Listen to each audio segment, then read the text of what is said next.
Hi, I'm Dr. Megan Lott, functional optometrist at Belle Specialty Eye Care. I am so glad that you've decided to join me today to learn more about vision and learning. Vision is something that is really not very well understood, and we're still learning so much about it. But one thing that we do know, it can greatly impact a patient's quality of life, particularly a child who is trying to learn in school. So let's jump in and learn as much as we can in a short time together about vision and learning. I'm going to share my screen here with you. And here we go. Here's our presentation, Vision and Learning. Like I said, I'm Dr. Megan Lott. I'm a fellow in the College of Optometrists and Vision Development.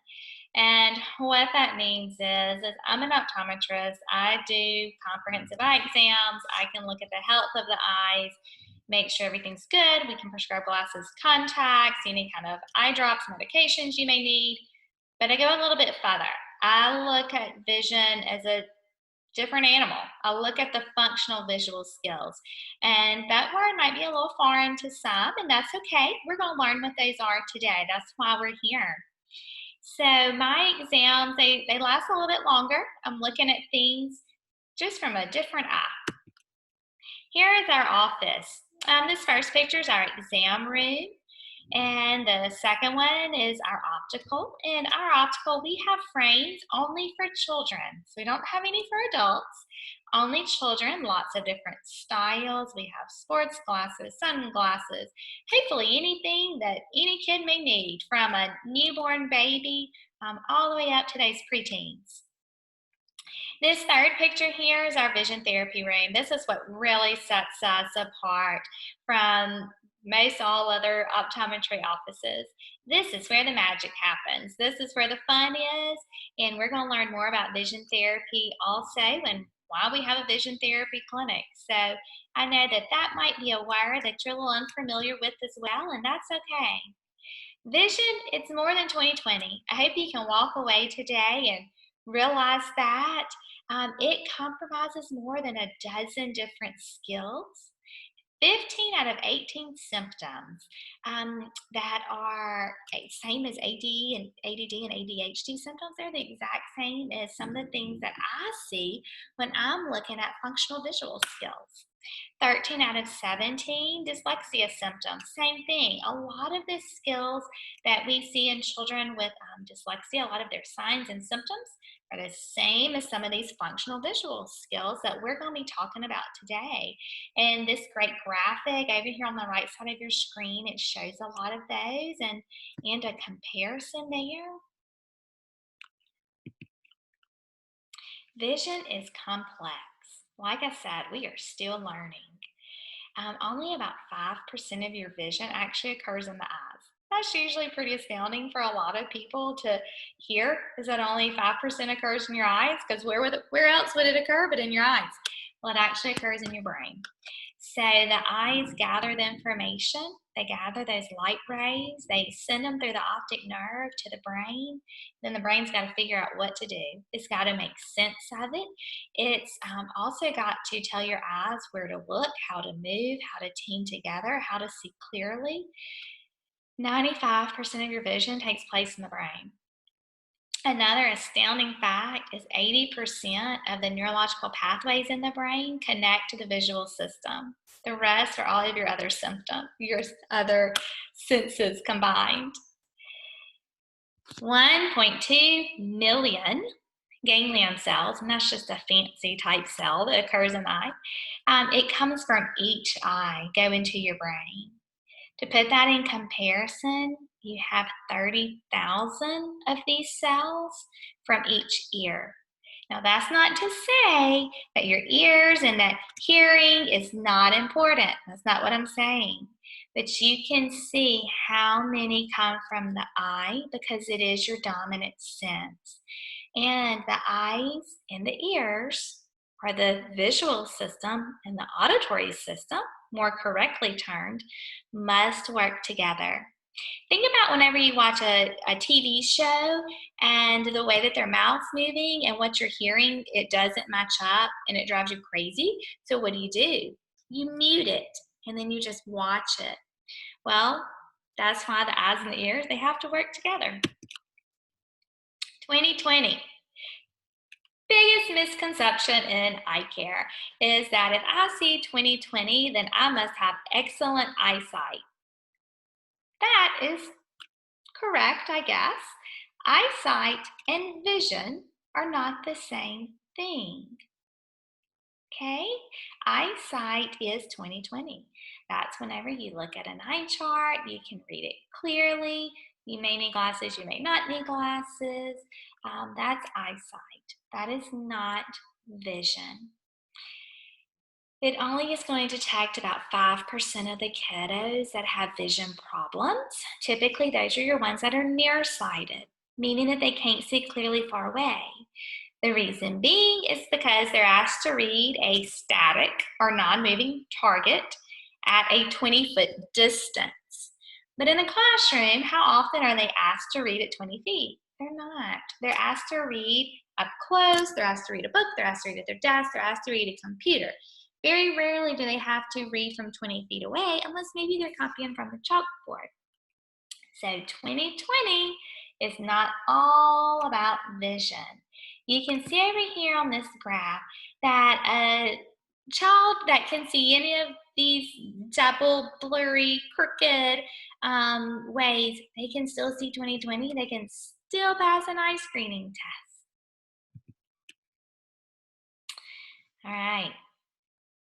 The British Dyslexia Association states that any visual difficulties need to be ruled out before an assessment. If not, the assessment may not be completed. The reason that this is so is they realize the importance of good visual skills. And again, we're not talking about eyesight, we're not talking about 2020, we're talking about these skills that I'm going to be talking about in a little bit, okay? These functional skills, the visual perceptual skills, that's what we're going to be discussing. Leaving out visual testing if a visual deficit is present will leave the child still struggling no matter what other intervention is brought in. I don't care if it is some type of tutoring, if it is extended time, whatever it is, if you leave out this visual testing or treatment, the child will not reach their full potential. And that's really what we're aiming for, is for children to reach their full potential. Developmental optometry, or you may hear me call it functional optometry, uses special diagnostic measures that go beyond that regular eye exam we talked about. It goes beyond 2020. So in our office, we often say, go beyond 2020. Don't stop there, don't settle there, but go beyond 2020 eyesight. These are the visual skills needed for learning. You can see vision's more than 2020. We have a whole list of things here. Very complex. Most of it's happening in the brain, like we talked about a minute ago, and we are really going to dive into these now. You're going to hear me talk a little bit about vision therapy. I probably already mentioned it a time or two, and you might be wondering what in the world is vision therapy. Well, vision therapy are activities that we perform in office with our patients, and it is helping them become more efficient in their visual skills. We are retraining the eyes and the brain how to process that visual information and how to process it correctly. And a lot of patients ask, well, is it effective? Yeah, in 90% of our patients, it is extremely effective and it is life-changing, not only for the child or the patient, but also for the family and the dynamics. When you take a child who takes 3 or 4 hours a night to complete their homework, and now they're completing it in 20 or 30 minutes, I mean, that has changed that entire family dynamics in their household for the evening. So it's very powerful. It's wonderful to see. These visual deficits, when they're corrected, they're permanent. I mean, we have changed the brain and how it is communicating with the eyes, and it is permanent. Let's see. I don't guess I can move this out of here. Sorry about that, guys. But these learning problems, they're functional. Okay, they're not a medical. There's nothing wrong medically. We're talking about functional learning problems here. There is increasing number of children who are medicated though due to the symptoms. So think about that checklist we talked about earlier with the ADD and the ADHD symptoms and how so many of them were similar. Well, in my opinion, vision also needs to be ruled out before any diagnosis of ADD or ADHD is made. There is a wonderful book. It's called The Hidden Link Between Vision and Learning. Highly recommend it. Check it out. It's written by Wendy Beth Rosen. Wendy Beth was a teacher, and she had a daughter who was really struggling to read, and she just couldn't figure out why. And she took her all over, and they recommended that she have a functional vision exam, and so they did that. She underwent vision therapy, and in less than a year, the child was reading beautifully. And in that book, Wendy Beth writes, we can hear when a child exhibits a speech problem, but we have no way of knowing how the world looks to a child with a vision problem. And that is, oh, so true. In early grades, a child is learning to read. This is highly dependent on visual perceptual skills because they're having to remember sight words, maybe recall small spelling words. But as a child gets older, they're now asked to read for longer and extended periods of time. They're spending more time on a computer. They're doing more independent studying and reading. They're now asked to read for comprehension. Recall what it is they've read, make sense of it. So in these later grades, the efficiency is becoming very important, and reading to learn is related to functional visual skills. Our visioning learning checklist really helps identify these kiddos. This is the checklist that we utilize in our office. It is derived from the COVD Quality of Life checklist. It is 19 questions. Pretty straightforward, pretty easy. You can see out to the side. There are letters in bold print. Well, what those letters stand for, I have written out over here. O, orientation. O-M, ocular motor. B, binocular. A, accommodation. P, visual perceptual and executive functioning. And what you do is you tally up all of your numbers. So if someone marked something in the always column, that would get a score of 4 points, and frequent 3, occasional 2, and so on. And you're going to tally up your total number. And if your total number is 20 or higher, you're probably dealing with some type of one of these functional vision problems that we're going to talk about. So let's break it down a little bit. The first one that we had was orientation. This is not knowing where you are in space. This is poor eye-hand coordination, poor handwriting. They dislike sports. Overall, they're just kind of clumsy. They can't really ride a bicycle. They have had a difficult time learning how to do that. You see letter reversals here. And in this child, this is a test that we do in our office. And they're asked to copy the sentence. And so she has 60 seconds to copy the sentence as quickly as she could.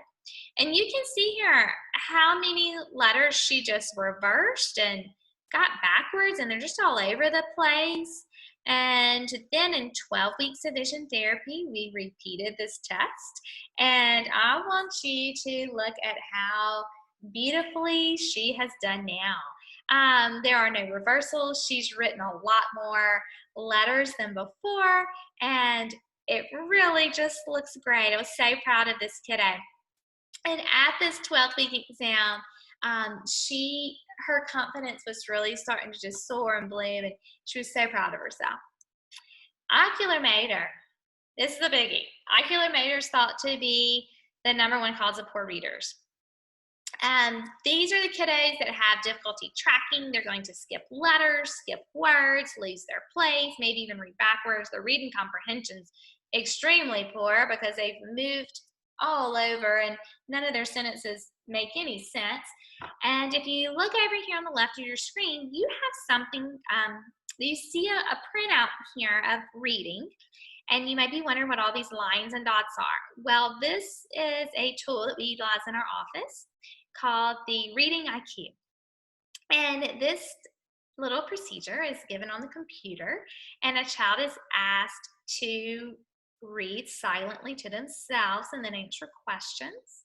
And as they're doing so, there is a small camera that is tracking their eye movements, and we're able to see exactly where their eyes are going. And this child here really dislikes school, really dislikes to read. And I can greatly understand why.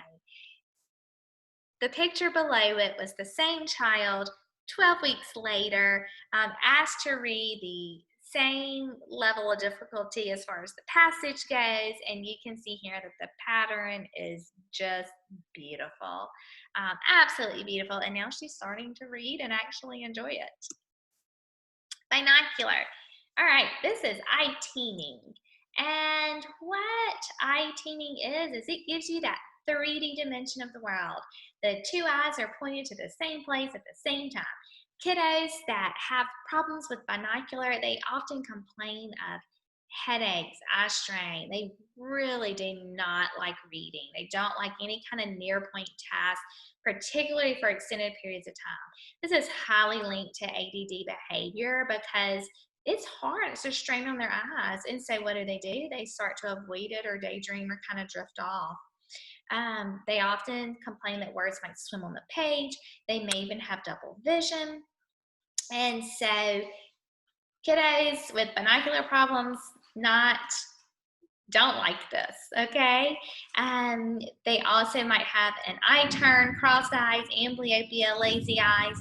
And one thing I did want to point out, we get asked often in our office whenever we see these kids say, well, aren't you going to prescribe patching? No. I do not like to patch. I don't agree with it because if you recall, we talked about earlier, vision happens in the brain. It doesn't happen in the eyes. So by patching one eye, to me, that is not getting to the root of the problem. The root of the problem is occurring in the brain, and it's binocular. It's the brain learning how to put the two eyes together. And whenever we place a patch on the eye, we can't teach the brain how to put the two eyes together because we're only allowing it to use one eye. So I do not like patching. We utilize vision therapy to the fullest extent in our office whenever we have a child with an eye turn or a lazy eye. And I can get into a whole nother talk on why I don't patch. So let's leave it for there. I don't like to patch. There's much better treatment out there. Accommodation. Accommodation is being able to see clearly at all distances. So if a child has trouble with accommodation, they may have trouble copying from the chalkboard. It may be clear at their desk, but blurry when they look at the board, or it may be clear at the board, but blurry at their desk, or it may just be blurry both places. A lot of times these are the kids that get sent to the nurse, or their parents get told you need to go take them and get their eyes checked. They're complaining about they can't see. And then they go get their eyes checked and they're 20/20, and they say, nope, everything's good. Well, a lot of times they're not. They might be 20/20 when they are given a chance to let their eyes relax and see that stationary picture, that eye chart we had talked about, but they can't go back and forth quickly and efficiently. They can't read for long periods of time. Some of these complain of headaches as well. Perceptual. Perceptual is everything else that we haven't talked about. Perceptual is what your brain actually does with all that information that it's now taken in. You can see reversals here. Remember, we talked about reversals before too with orientation, but we can also see reversals with perceptual problems. They can become overwhelmed by too much information on a page. They are poor spellers. They may have a poor memory. They have a lot of difficulty with left and right. They dislike puzzles or word searches, have difficulty finding misplaced items, seeing the big picture. These are the kiddos that they have trouble tying their shoes. They have trouble remembering how to do things in a sequence or an order. Right here, This was a child of ours, a patient of ours, that was given a spelling test. And the first thing I want you to notice is how the numbers aren't even lined up very well for the spelling test. And then a lot of the words are so flip-flopped around. Some of them I don't even know what it is he's trying to say. And after a few weeks of therapy, the mom brought in this other spelling test that you see on the second one here. And she was like, I don't know what has happened, but it is like all of a sudden something has clicked in his little head. And you can see too that the numbers are lined up neatly, and he actually did pretty good on the test. So this is a great one. The first skills that we talked about were what I call those functional skills. It is getting the information into the brain effectively and efficiently. This one here is now what the brain does whenever it has it, okay? So we want to get that information into the brain cleanly, quickly, and then perceptual. Now we're gonna process it. What are we gonna do? How are we gonna interpret the information that we're given? Good vision does not guarantee reading. Please, please understand me whenever I say that. There are a lot of things that go into being a good reader. The child must be mature enough and ready to learn to read. It's composed of cognitive, physiological, and neurological processes. Good vision must be present, though, to reach a child's full potential. It is not the only factor, but I hope you're starting to see that it is a huge factor in a child being successful to reach their full potential in the classroom. Vision therapy. What is it? You might be sitting there thinking, I've never heard of it. I still don't have a complete grasp of what it is. That's okay. It is a multi-sensory process that's involving the brain and the body. We are trying to get the vision, so the eyes, the brain, and everything else to work together. It is not strengthening eye muscles. So many times I hear people say, oh, well, they must have an eye turn, but because their eyes are there, it's just lazy. It's a weak muscle. No, it's not. You have 6 little muscles in your eye, and they are plenty strong to do everything that they need to do, plus some. They are strong enough. We don't need to do any kind of exercises to strengthen those muscles. The goal of therapy is to improve the coordination of those muscles, to improve the coordination and functioning of your brain and your eyes, as well as the processing of the visual system. Vision therapy works on biofeedback and active participation. And what that means is, if I'm telling one of my patients that I want you to point your eyes here and then do this, if they're not doing it correctly, I want them to be able to see that and understand it and know how to correct it. Not me have to tell them. I want them to be able to see that for themselves and explore their own visual system. That's biofeedback. Frequently asked questions. How often do I have to come to therapy? In our office, we typically prescribe therapy just 1 time a week. Our sessions are about 45 minutes long. We have an office in Hattiesburg, and we have an office in Jackson, Mississippi. A big question we get asked is, do you accept insurance? We do accept very few insurance plans.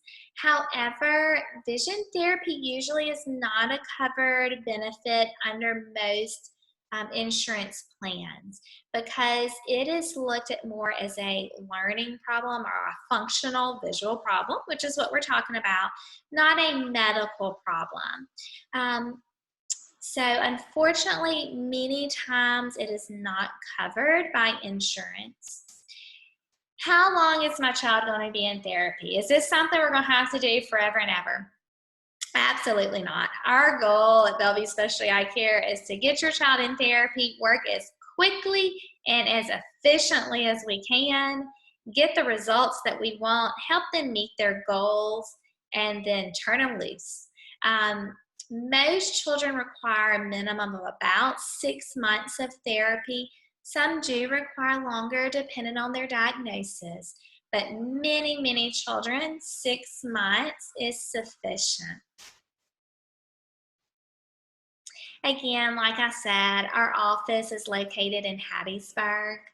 We can be reached by email at hello@bellevuescc.com. If you have any questions about anything today or about your child, please shoot us an email, give us a call, 601-475-2020. We'd love to hear from you. If you just want to learn more about us or more about vision therapy, please visit our website. It's www.bellevuescc.com. Thank you so much for joining us today. I do hope that you learned more about vision and its impact in learning. And if we can help in any way, please don't hesitate to contact us. I enjoyed spending this time with you today, and I look forward to meeting you in the future. Thank you, and we want to help your child reach their full potential.